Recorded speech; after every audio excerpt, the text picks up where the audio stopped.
नमस्कार, तिरंगा AC news में आपका स्वागत है। कृपया चैनल को सब्सक्राइब, लाइक और शेयर करें।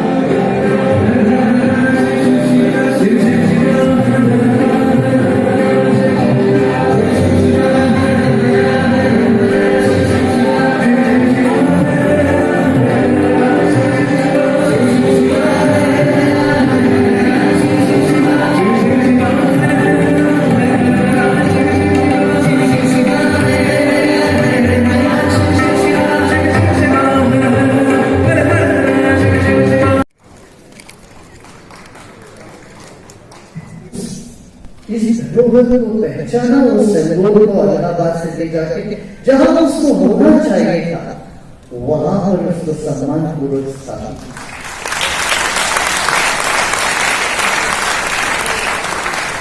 बहुत सी कहानी है सिंदूर के बारे में। उस धर्म की स्थापना हुई। इससे मतलब ये नहीं है कि हम कट्टरपंथी है, कट्टरवादी नहीं। भारत कभी ऐसा नहीं है। हम वसुधैव कुटुंबकम सोच के लोग हैं, कभी टकराव नहीं हो सकते। हम सबको अपनाने की कला जानने वाले लोग। तो इसलिए भारत के बारे में जो विदेशी मीडिया कुछ अनाप शनाप लिखते हैं वो भारत को जानते हैं।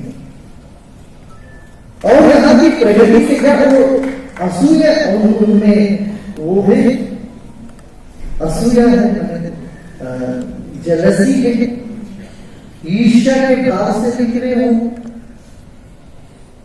या नहीं सुना। ये बरात जैसे होता है, शुरुआत यहीं से होती है विवाह का।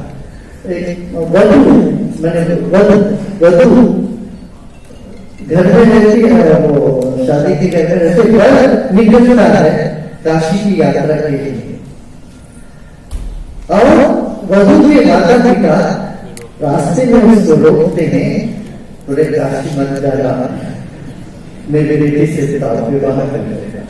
तो वो वर का पाँव बोल के उनको वापस ले गया। इससे मतलब इन दिनों में काशी यात्रा में एक बार काशी के निकले, पता नहीं कब आएंगे वापस। और चप्पल वगैरह क्रॉस करके आया पड़ता था उनको। तो जब काशी यात्रा हम करते थे तो लेकिन घर में सब समय पेमेंट करके जाते हुए लोगों को देखे, देखो काशी यात्रा जहाँ आओ आ गया, नहीं तो जयराम जी जब भी काशी यात्रा करके वापस आते थे तो वहां पर सबको न्योता देते थे, बड़ा समारोह सबका भोजन सबका प्रीति भोज रखा करते थे। वो प्रथा आदि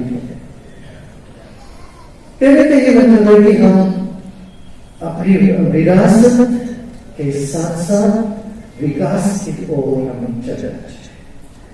दो तरह की मानसिकता है। एक तो सिर्फ अपने पुरातन हिंदुस्तान कभी होता है, बुढ़े लगता है हिंदुस्तान में यहाँ की सड़कें होना असंभव।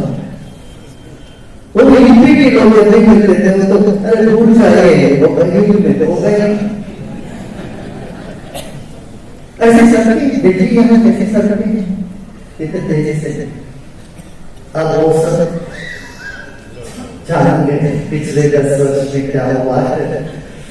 अब हम लोगों को वो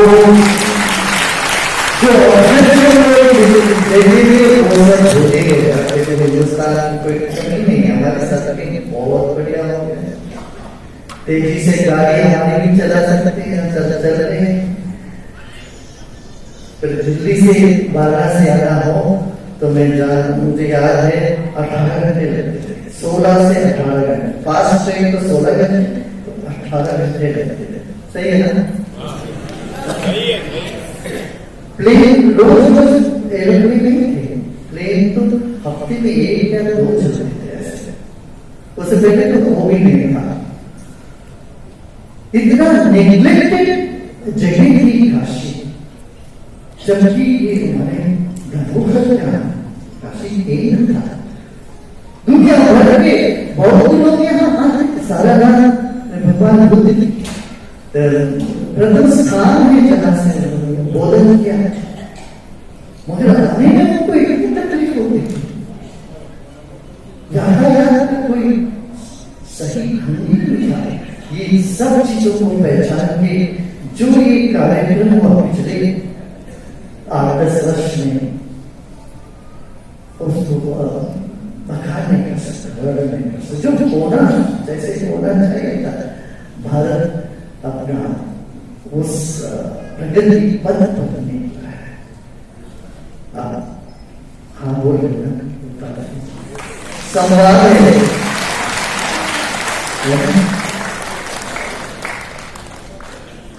अभी आपके पास कुछ प्रश्न है या कुछ कहना चाहते हैं तो उस हिसाब से कहना।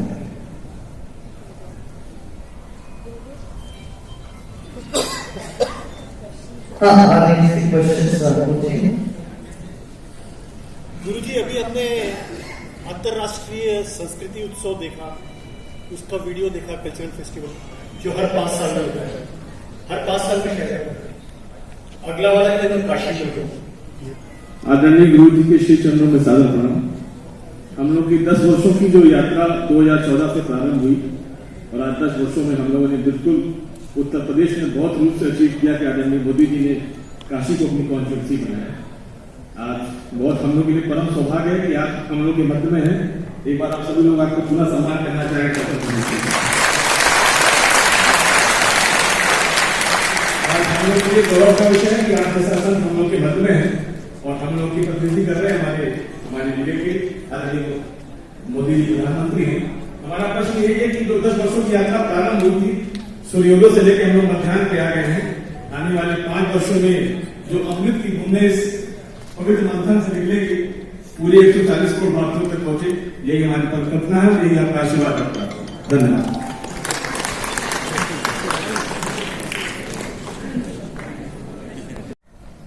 काशी की बहुत अहमी भूमिका है। सबसे पहले यहाँ संस्कृत पर भी हमें ध्यान देना चाहिए।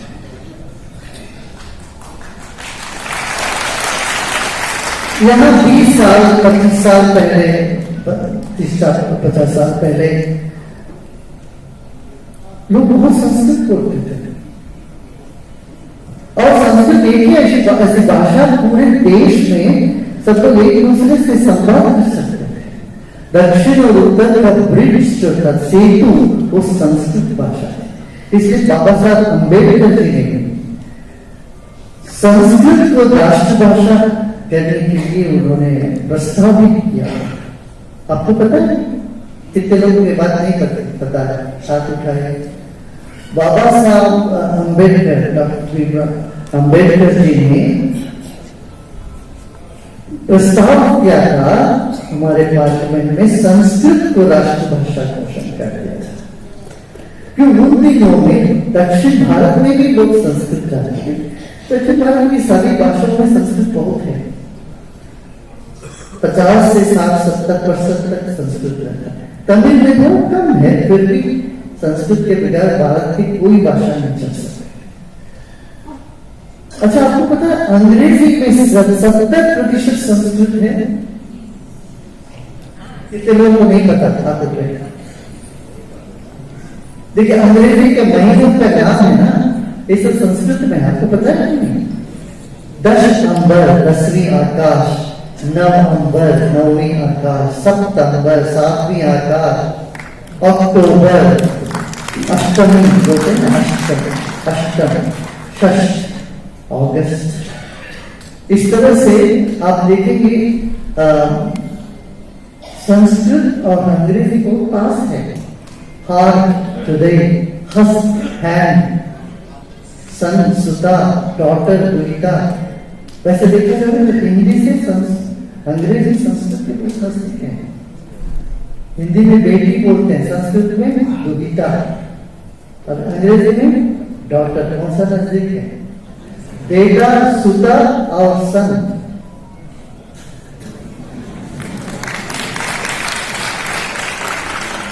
भारत विश्व गुरु रहा है और आगे भी बना रहेगा।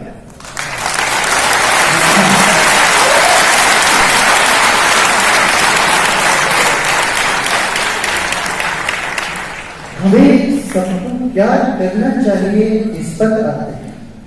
देखिए सहज है, नकारात्मकता बीच बीच में आ जाती है मन की। घर में भी देखो, कोई काम करने जाते हो, इसमें कहीं ना कहीं कोई अड़चन आता है। कोई भी ऐसा काम नहीं होगा जिससे कोई अड़चन नहीं आता होगा। हर काम में कुछ ना कुछ छोटा बड़ा अड़चन आते रहते हैं। तब हारियों में हिम्मत, अपना मन को नहीं हारने देना चाहिए, उस पर पकड़ के रखना चाहिए। आजकल आप देखेंगे छोटी छोटी बातों में बच्चे अपना हिम्मत खो बैठते हैं। क्या अनुभव है? छोटी सी बात है, कुछ मार्क्स कम हो गया, जाके पैन में लटक लिया, ऐसा हरकतें करते रहते, आत्महत्या की हरकतें बहुत होती है।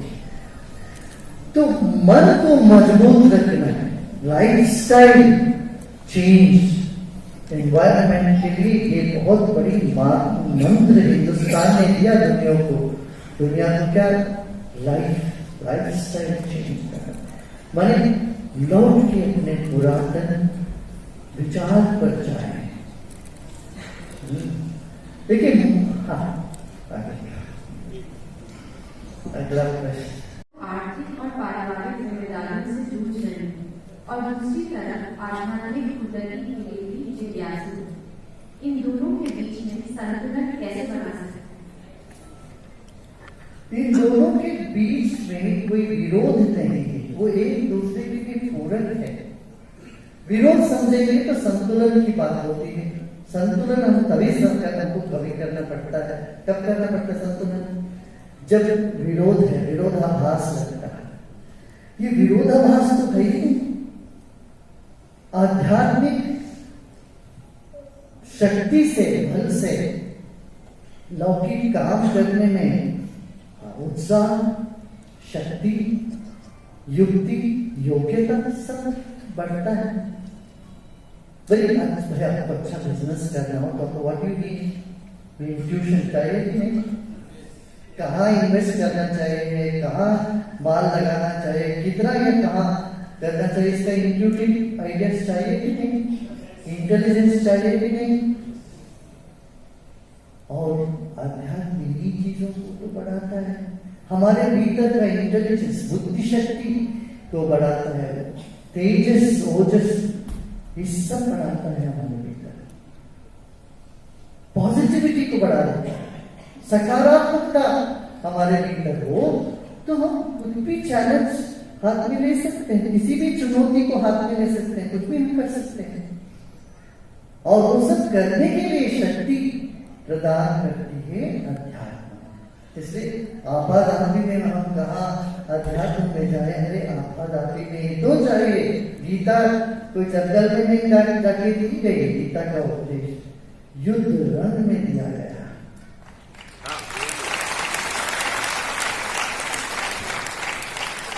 अरे सब त्यागी वैरागी को क्या चाहिए? उनको कुछ भी नहीं चाहिए। बस जिम्मेदारी अधिक है हमारे ऊपर, तब हमें करना चाहिए। भगवान बुद्ध ने भी जब संन्यास दिया और ज्ञानोदय होगा, उन्हीं के बाद समाज में लौट के आए। 40 साल तक वो घूम के लोगों को ज्ञान देते रहे। ऐसे अध्यात्म और व्यवहार, इन दोनों को आप अलग अलग मत मानो, विरोधात्मक मत मानो, विरोधाभास दिए, वो एक दूसरे के पूरक है।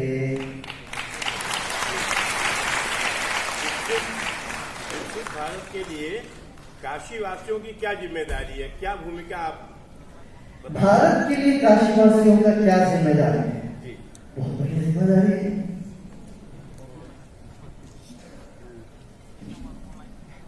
आपने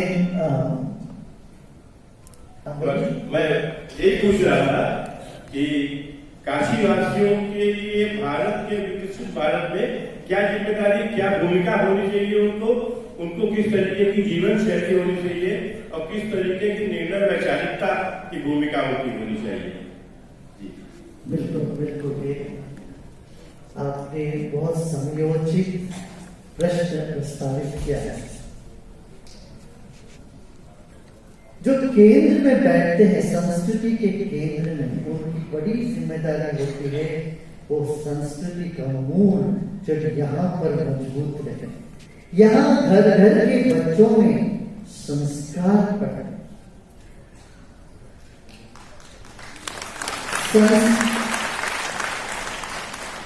संस्कार सबसे प्रमुख है और स्वच्छता, सादगी, सरलता और सबको अपनाने की कला, ये सब हमें यहाँ पर बहुत आवश्यक है। काशी वासियों के लिए, क्यों? काशी पूरे देश की केंद्र, सांस्कृतिक केंद्र, लोग सब जगह से आए हैं, पूरे देश से। उधर कामाख्या से आएंगे, रामेश्वरम से आएंगे, गुजरात से आएंगे, महाराष्ट्र से आएंगे, सब जगह से लोग यहाँ आए।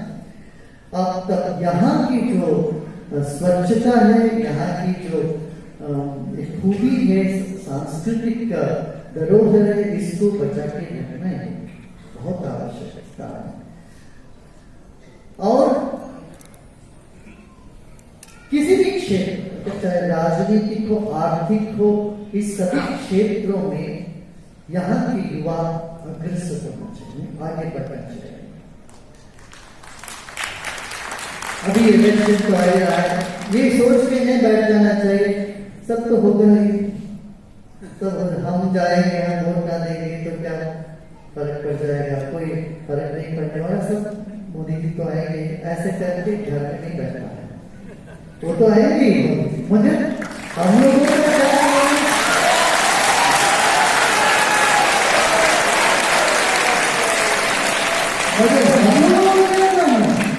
हम इस उपलक्ष्य में इसको एक सीक्रेट जॉब करके, इसको एक पवित्र काम करके अपना उस जो जिम्मेदारी है उसको हम निभाना। जिसने वोट नहीं दिया उनको देखकर चले तुम्हारे अंगुली में वो चिन्ह नहीं है।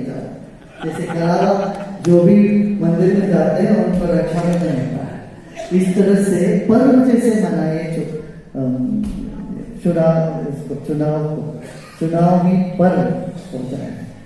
जैसे परीक्षा पर्व एक नई संज्ञा दी हमारे प्रधानमंत्री जी ने, बच्चों को परीक्षा को पर्व जैसे ले लो करके बोले है ना, अभी सुना है ना आपको बात।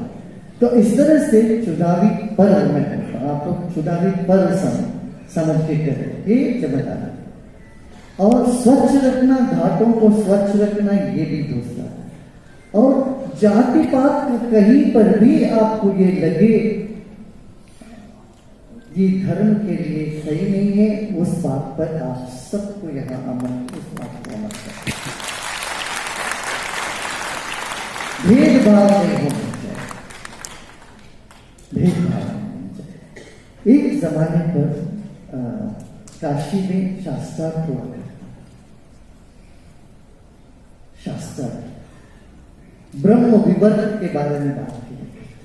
उन दिनों में हम समझते थे, हम दुनिया समझती थी अध्यात्म अलग है और विज्ञान अलग है, बहुत दूरी थी अध्यात्म और विज्ञान। 80 की दशक की बात मैं कह रहा हूं, यहां शास्त्रार्थ हुआ करता, आजकल वो शास्त्रार्थ वगैरह पता नहीं कहां चला गया, उससे बहुत दूर आ गए हैं। मत वो किम तद ब्रह्मा किमध्यात्मम वाली बात यहाँ पर से लोगों को एक आनंद और उत्साह बढ़ाने वाले काम करता है। झगड़े भी होते थे काशी में तो सिर्फ शास्त्रार्थ से होता, उसमें बड़ा आनंद भी आया। पर बाद में चल के आपको देखते कितना कहां से कहां हम पहुंच गए। पर लौट के अभी हम एक सुंदर सपना देख रहे हैं, उस तरफ हम आगे बढ़ रहे हैं। तो काशी वासियों की इसमें बहुत बड़ी भूमिका है। आप सबको फिर से मैं बधाई देता हूँ कि आपने देश को नहीं दुनिया को एक मित्र दे दिया। वैसे देखा जाए तो राजा का मैं एक सीक्रेट बताऊं, राजा का कोई मित्र नहीं होते, कोई मित्र नहीं होते, वो सबको एक से देखते हैं। गुरु जी सादर प्रणाम। गुरु जी पहले तो काशी की बारे में अवधारणा ये थी, बहुत तंग गलियां, गंदगी बहुत रहे, मगर पुरातन नगरी, यही सोचते थे। मगर आज वो धारणा बदल चुकी है। आज ही सुबह मैं कुछ अमेरिका से आए हुए प्रवासियों को पूछ रहा था कैसे, वो बोले वो इतना अच्छा, इतना सुंदर, हम लोग फिर आना चाहते हैं, हर साल हमको आने का मन करता है। वो बताया